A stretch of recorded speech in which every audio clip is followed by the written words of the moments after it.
qu'il s'agit d'un processus.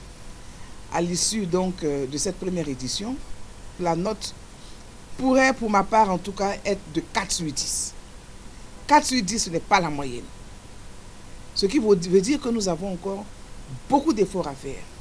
Contrairement à la première édition, cette deuxième édition de l'opération Grand Ménage a connu un fort engouement dans les communes du district d'Abidjan et des villes de l'intérieur. 22 directions régionales du ministère de la Salubrité, de l'Environnement et du Développement durable, sur 26 au total, ont participé à l'opération. Ce qui fait un taux de participation de 84% au niveau des régions et plus de 90% dans le district d'Abidjan.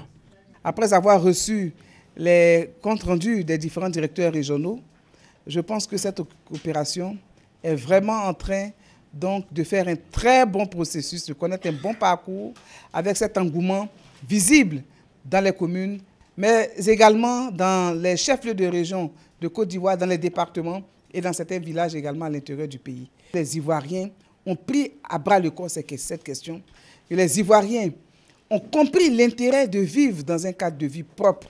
Curage de carnivaux, balayage des rues, embellissement des grandes artères, ravalement des façades, autant d'activités contenues sur la feuille de route de l'opération Grand Ménage.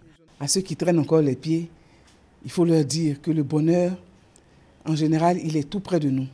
On n'attendra pas d'avoir des extraterrestres pour venir nous dire d'être propre. Le président de la République a lancé l'appel, la première dame s'est engagée, le premier ministre s'est engagé, le vice-président s'est engagé, les membres du gouvernement, les ONG, les rois et chefs traditionnels, les religieux, tout le monde en appelle à une Côte d'Ivoire propre et assainie. Qu'attendez-vous? Vous qui nous regardez sans agir, vous qui nous regardez et qui continuez de parler sur les réseaux sociaux sans descendre sur le terrain avec nous, avec votre balai, pour balayer et curer les caniveaux. Qu'attendez-vous, vous qui restez dans vos salons pour parler de propreté, n'est-ce pas, de propreté virtuelle, sans prendre le balai? Venez, mettons fin à nos discours et agissons ensemble pour un pays propre, pour un pays assaini, pour un pays beau.